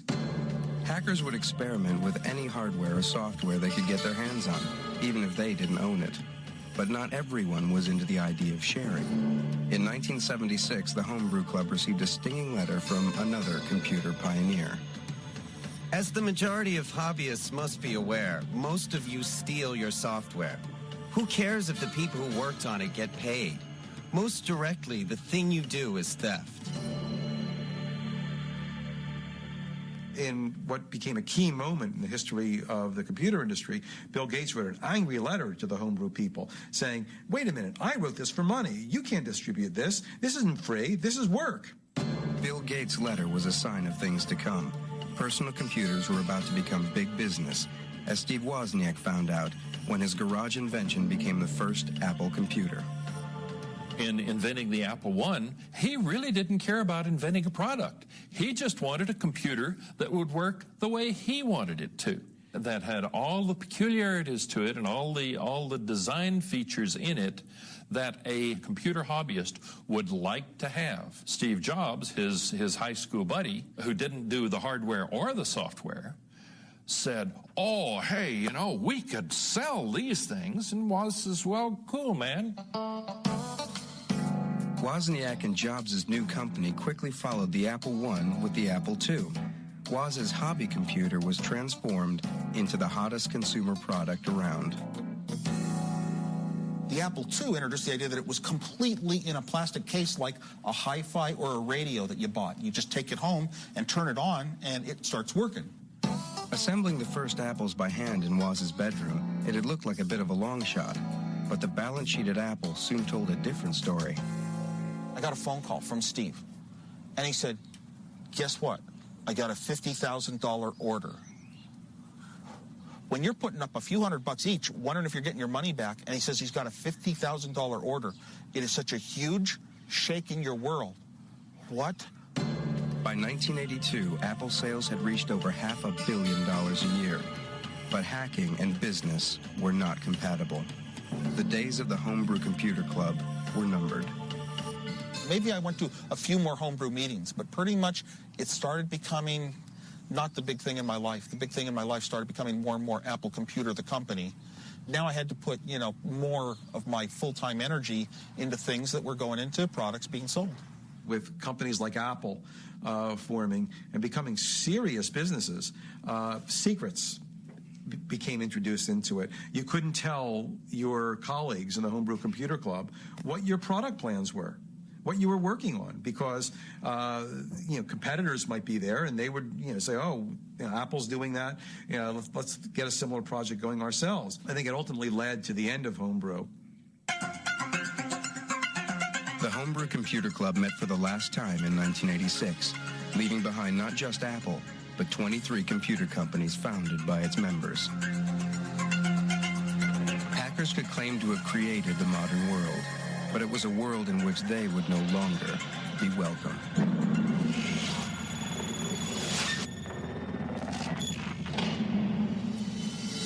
On February 15, 1995, a 2-year manhunt ended when armed FBI agents tracked down a wanted criminal to an apartment building in North Carolina.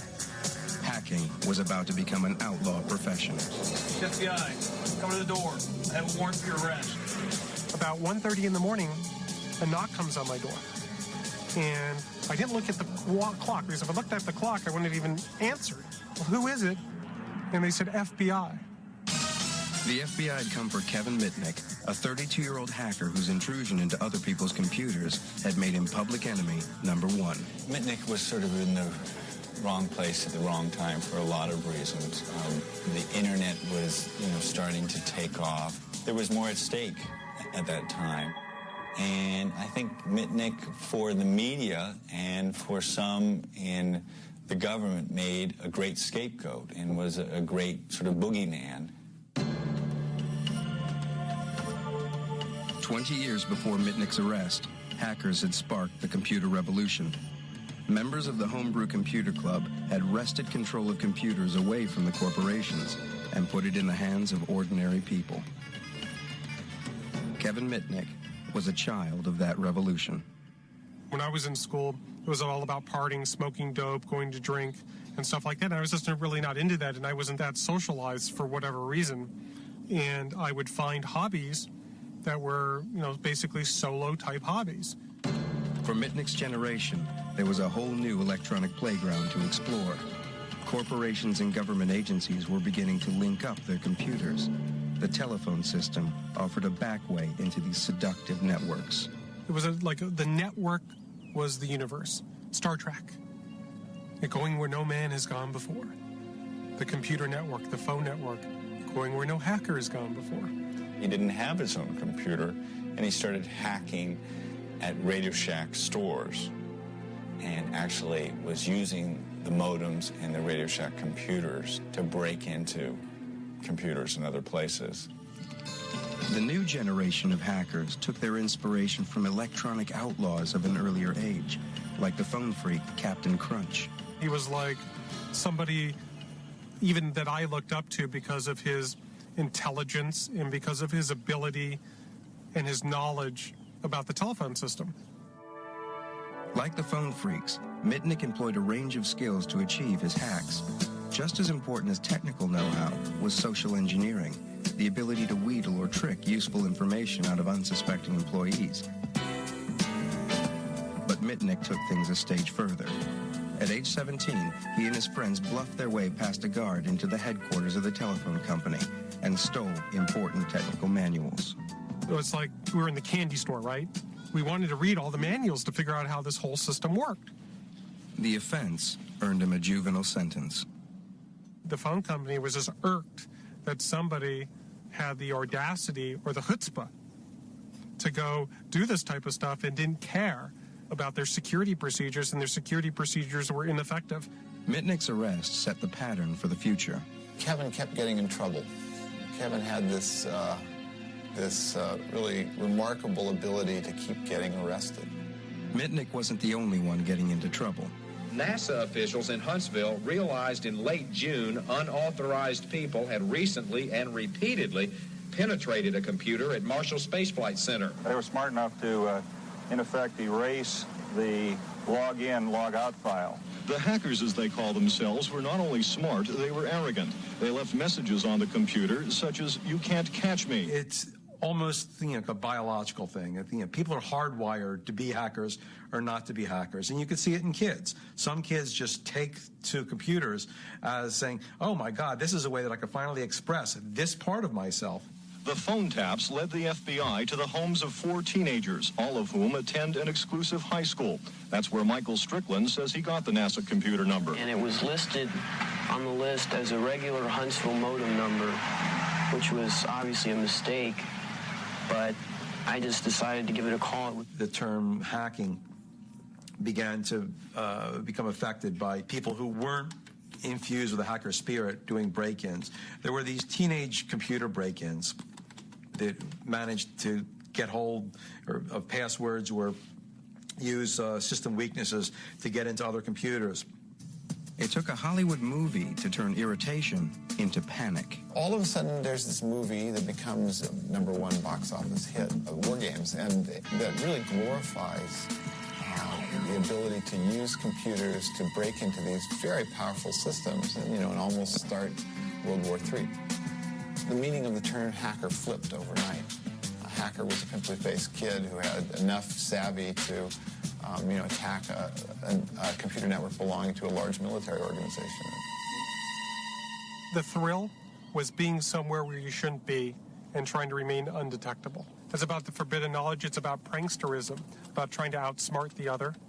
It's about the knowledge, the intellectual challenge, circumventing certain computer security measures. It's about, an escape, too.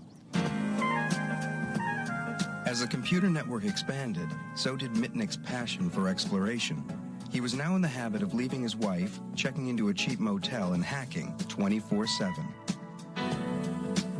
With the advent of the internet, there was no holding him back.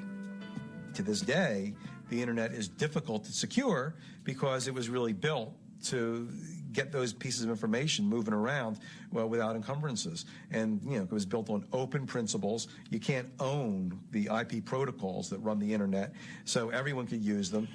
But times were changing fast. Hacking's frontier days were over. The internet was set to become a tool of business. Hackers were no longer welcome. Back in the late 70s and early 80s, computer hacking was actually encouraged. It was the cool thing to do. It wasn't really looked at as a crime, but as a cutesy pranksterism type hobby. And as society changed around me, because I was just so into phone freaking and computer hacking because of just the passion and the interest that it had for me, that I completely ignored how society was changing around me. The exploits of hackers like Mitnick became a problem for law enforcement. Things had changed. This wasn't the world of the homebrew computer club. Hacking was a matter for the FBI. Cybercrime has gained a higher profile as computers and the internet have become more pervasive, and we've gotten a lot more complaints. But this was a new kind of crime. There were no broken windows, getaway cars, or fingerprints. We've had to keep pace with not only the new technology, but the new innovative techniques of the perpetrators. Undeterred, Mitnick chose bigger and bigger targets. In 1988, he hacked into the network of computer giant DEC and copied details of top-secret software. Before long, the FBI were onto him. We opened an investigation into his theft of developmental operating system software from Digital Equipment Corporation, and he was arrested in 1988, pled guilty in 1989, and subsequently sentenced to federal prison time. DEC claimed the dark side hacker had caused $4 million of damage. In court, Mitnick realized just how frightened the world had become of hackers. I had a federal prosecutor walk into court and tell a federal magistrate that if Mr. Mitnick got near a telephone in the prison that inmates could use to make collect calls, that he could start a nuclear war. And I'm sitting there in court, right? I'm going, well, the judge isn't that stupid. The judge really believed a lot of the hype in the case and put him in solitary confinement. So he threw me into solitary confinement for 8 months based on some fear that I could start a nuclear war from the payphone.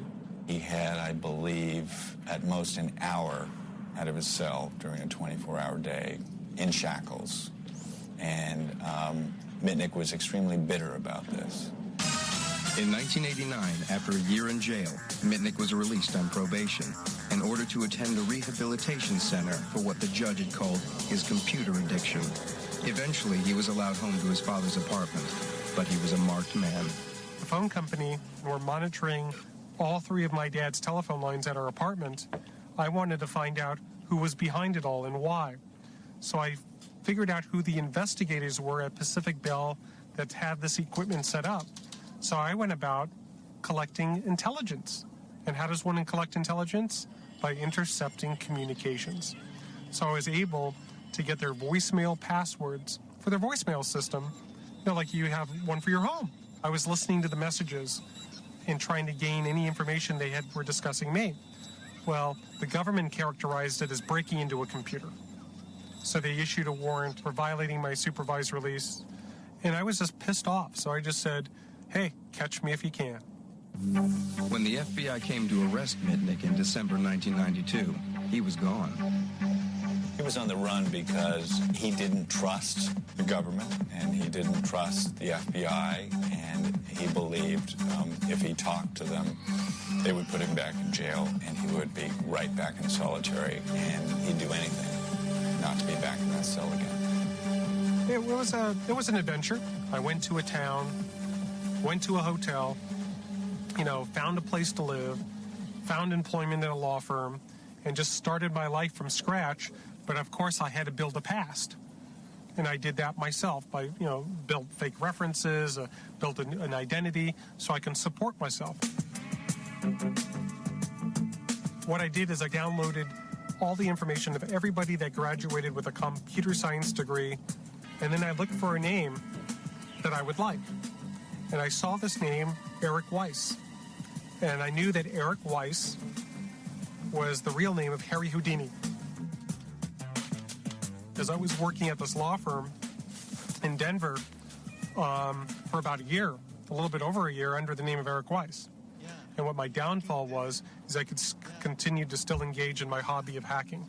Mitnick could break into a system by calling people on his cell phone while he was walking home, conning managers, secretaries, even executives into information.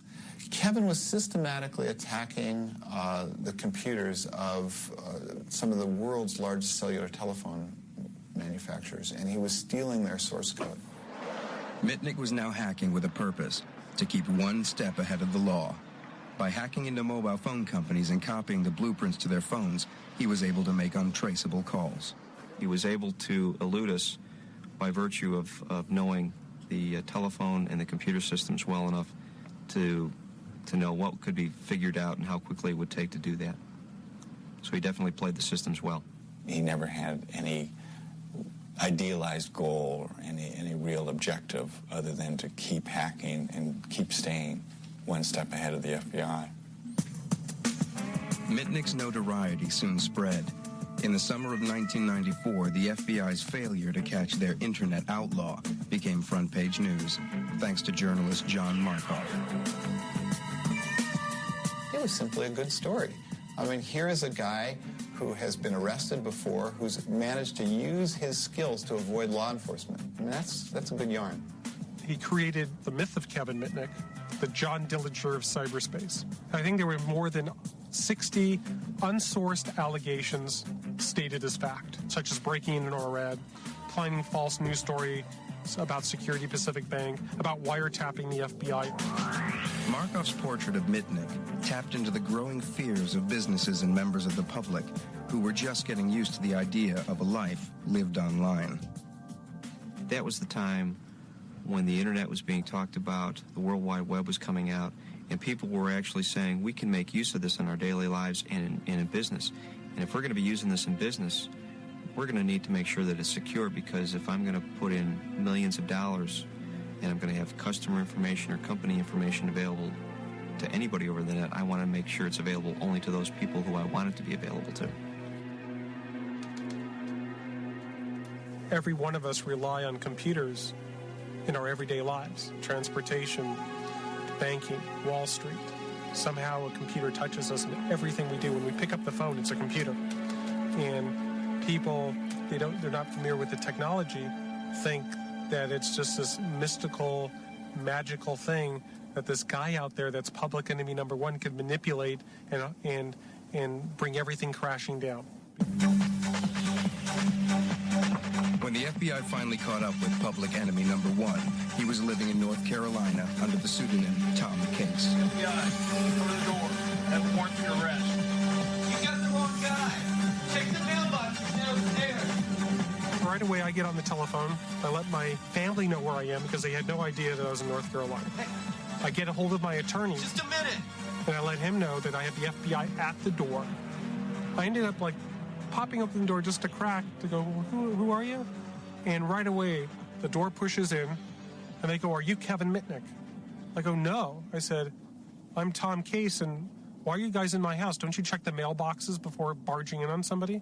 I acted very naive and angry. I go, do you have a search warrant? And they go, well, if you're Kevin Mitnick, we do. I said, well, I'm not this guy Mitnick, so where's your search warrant? Eventually, they said, well, we want to take you down to FBI headquarters and fingerprint you to see if you're this Kevin Mitnick or not. So I said, okay, absolutely. I said, just give me your card and tell me what time you want me to be there in the morning, and I'll be there. And they go, no, we want you to go down now. You know, we're not interested in having you show up later. They go arrest him, cuff him, and I was under arrest. Mitnick was back behind bars, this time facing 25 charges of computer and telephone fraud. The case was so complex that Mitnick would spend 4.5 years in a cell before coming to trial. He was thrown in a county jail. He was actually beaten up. A lot of things were done to let Kevin know that the government was going to play hardball. The government made it clear that they might indict him in different jurisdictions, that he might have to face multiple trials. He did not get the evidence against him for a very long time. The only trial Kevin Mitnick got was in the New York Times and in the media. Mitnick stood accused of stealing $80 million worth of software from the companies he had hacked. In his defense, he laid claim to the hacker's ethos. Copying software was not theft. To do computer fraud or wire fraud, you have to deprive somebody of their money or property. Well, money wasn't an issue in my case, and property, when do you deprive somebody of property? Making a copy, are you really depriving that person of it? So gets murky. The government never alleged, or was it ever proven, that I intended to use or disclose that information. The information was the trophy. It was the proof of the hack. Mitnick may have been a folk hero for hackers, but others didn't see it like that. I think the terms of the game have changed dramatically. And the kind of moral justification you could make for hacking, in a sense, that spirit really resonated well with an earlier world. And I think it really is not possible to justify it today in the same way. In 1999, Mitnick was sentenced to 5 years in jail, most of which he had already served while awaiting trial. It was a longer sentence than that served by many killers. He was let out on supervised release early last year. So I'm under such stringent conditions of supervised release that if I were to touch this computer, I would probably get sent back to federal prison.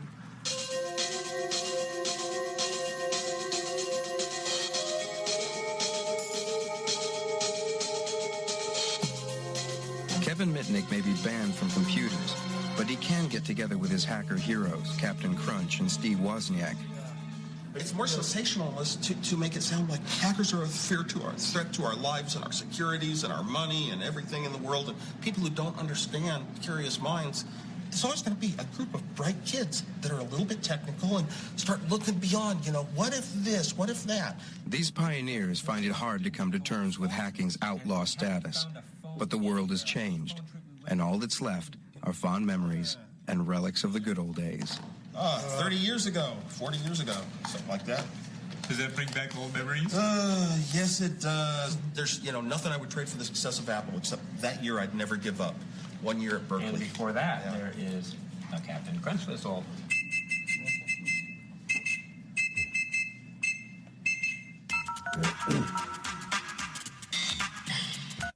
So what did you guys think of that video?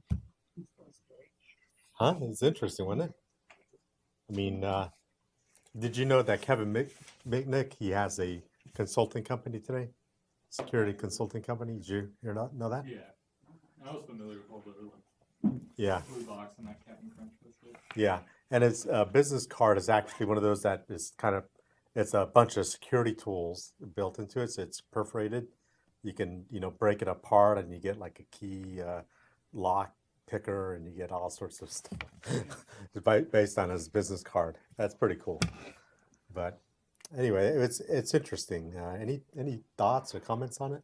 That was good. Did you portrayed it as if they're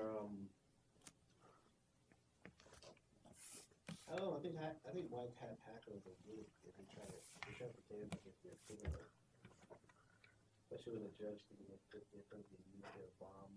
Yeah. They usually want to go out with this person because they're allowed to communicate with somebody. It goes to show. Yeah. Now, of course, today we can have preposterous, but. Or is it? No, we probably actually. Yeah.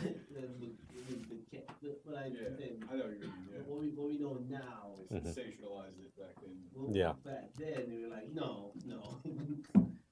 Yeah. So, any other comments, thoughts? Okay, so there's a no quiz this weekend, but we will meet again next Thursday. We'll cover chapter 6 on intellectual property.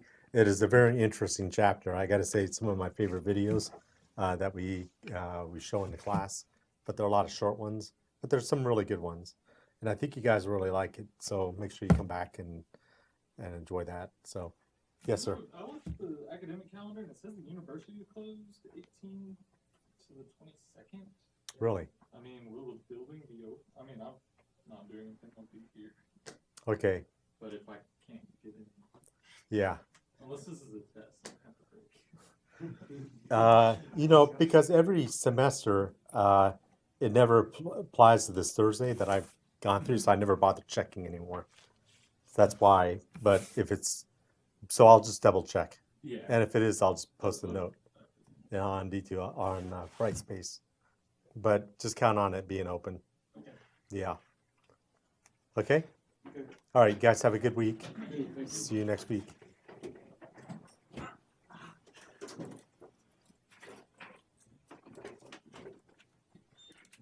Okay, see you later.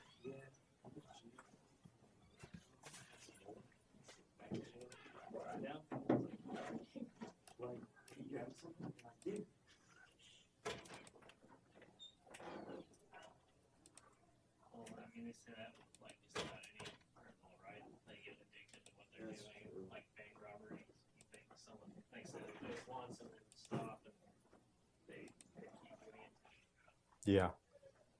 Yeah, because there's. But see, when I think like that guy did not look like a threat. Like that guy doesn't look like a guy who always wanted to like go to jail. You know, like Which I one? don't consider a computer hacker to be like a major, Which one, Mitnick? major, yeah, like a Yeah. major physical, you know, threat to, you know, like when you think of a bank robber, he's probably not robbing the bank with just by telling them, hey, I'm robbing you. Like he probably got a gun. You know, I'm sure things got a little violent sometimes, but. I used to work as a bank teller when I was like my freshman year of college before I dropped out the first time. But I mean, a lot of times, like if you didn't wait for them to show you anything. If they say you're robbing them, you just give them the money. Yeah. Okay, well, have a good week.